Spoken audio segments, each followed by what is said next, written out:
Don't scream, Marcus said, pushing the boy toward the open grave. No one comes this far into the forest. The boy's voice shook. You shouldn't be here, the forest counts.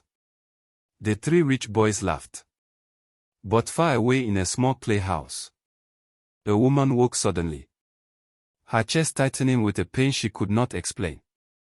Because somewhere deep in the forest, her son had just taken his last breath.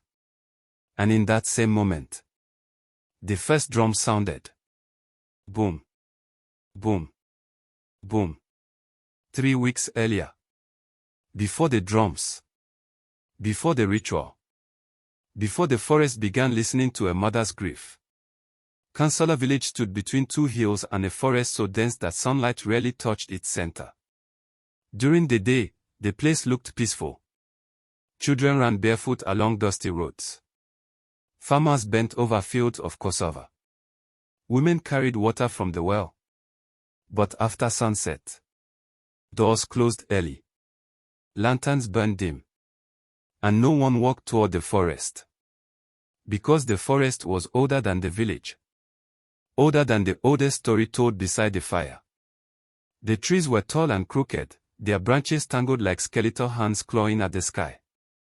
And sometimes, late at night, when the wind stopped completely, you could hear drums. Slow. Distant. Boom. Boom. Boom. The elders always repeated the same rule. Never enter the forest after the third drum. They never explained why. But every child knew the final part of the warning.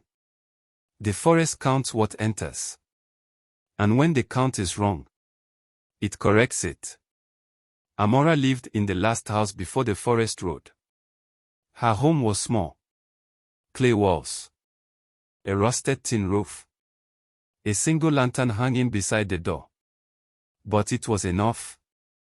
Because her life revolved around only one person. Her son. Kito.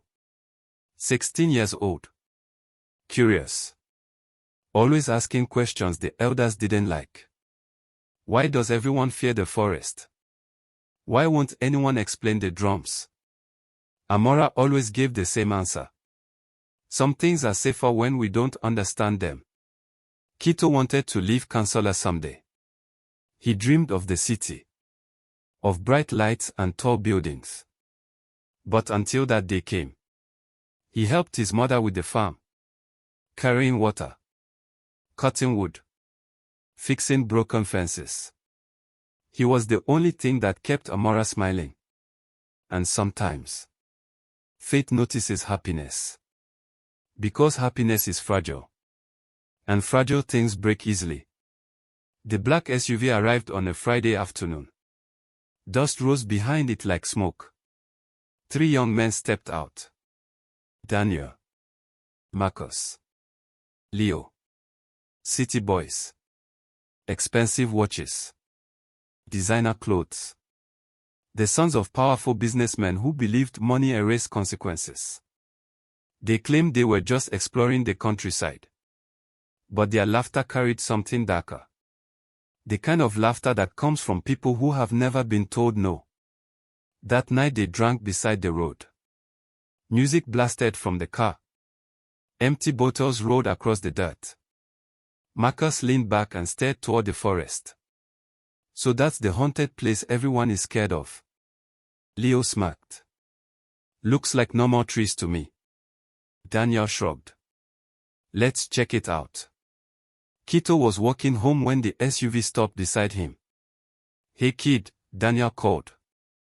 You know the forest? Kito nodded slowly. Yes. Good. Marcus grinned. You're coming with us. Kito shook his head immediately. No one goes there at night. Leo laughed. What's the worst that could happen?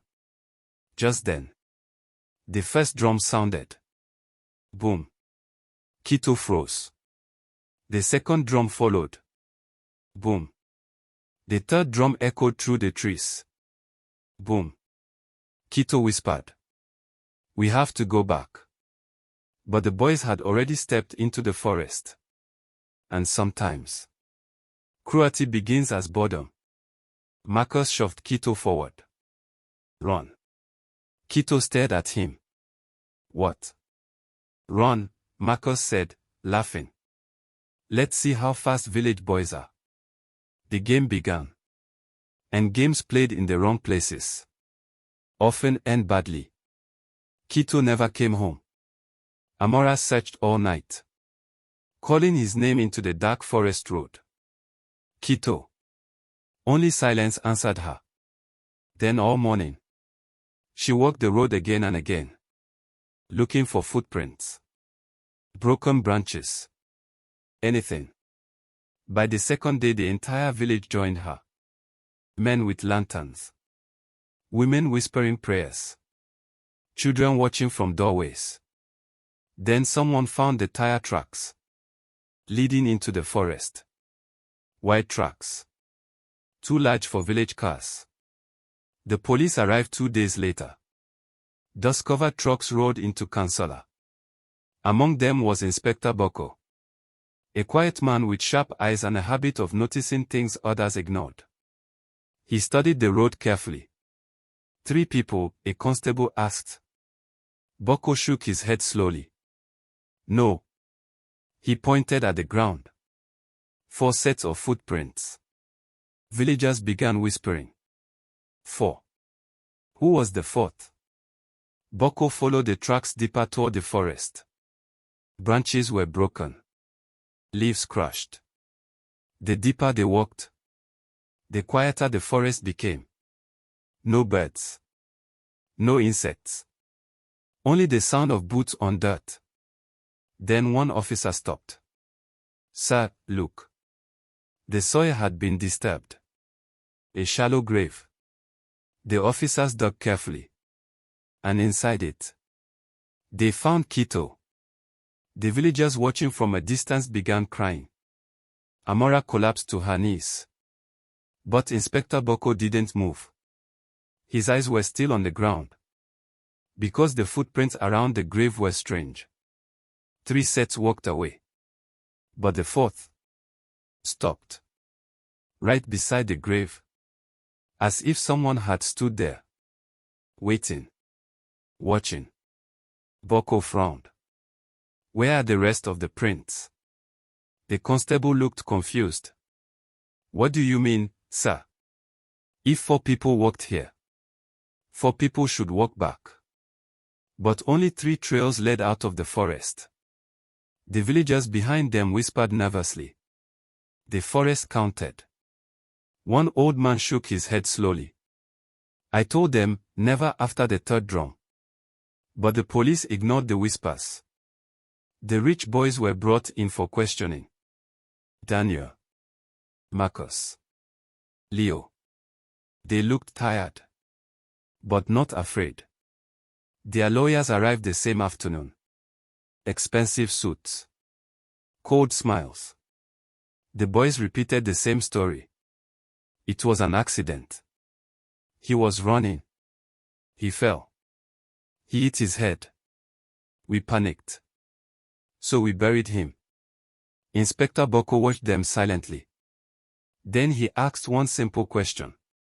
If it was an accident, why did you run? No one answered.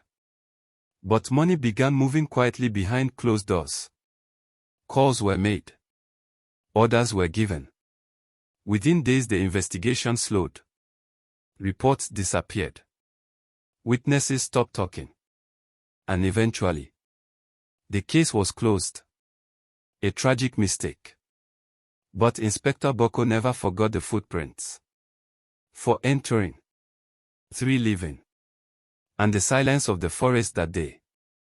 But the forest remembered. Because the night Kito died, something else had been watching. Owls had gone silent. The wind had stopped moving. And the drums had continued long after the boys left. Boom. Boom. Boom. The forest had counted. 4 entered. 3 left. The numbers were wrong. And the forest hates mistakes. Amora stopped crying after the funeral. She simply stared at the forest. That night she walked into the trees alone. Deep inside stood an ancient shrine. Covered in moss. Half buried in roots. A place older than the village itself. Amora knelt and began drawing symbols in the dirt. Symbols her grandmother once whispered about. Forbidden rituals meant to call the forest attention. And once the forest answered, it never stopped listening. Amora caught her palm. Blood dripped into the circle. Her voice trembled as she spoke the final words. Take what was taken. Correct the count. The drums answered immediately. Boom. Boom. Boom. 3 days later, Marcus died in a car accident. His vehicle wrapped around a tree. A week later, Leo drowned in his own swimming pool. Even though he was an excellent swimmer, Daniel began hearing drums at night. Inside his apartment. Inside his head. Boom. Boom.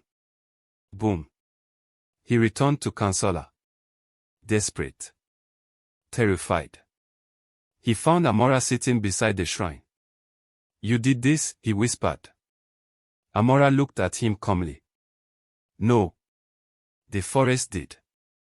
Daniel vanished that night. Search teams found nothing. No footprints. No body. No trace. The forest had corrected the count. 4 had entered. 4 had stayed. And to this day, the elders repeat the same warning. Never enter the forest after the 3rd drum. Because the forest is always counting. And once it notices you, it never forgets. If this story kept you awake tonight, remember one thing. Some forests don't forget.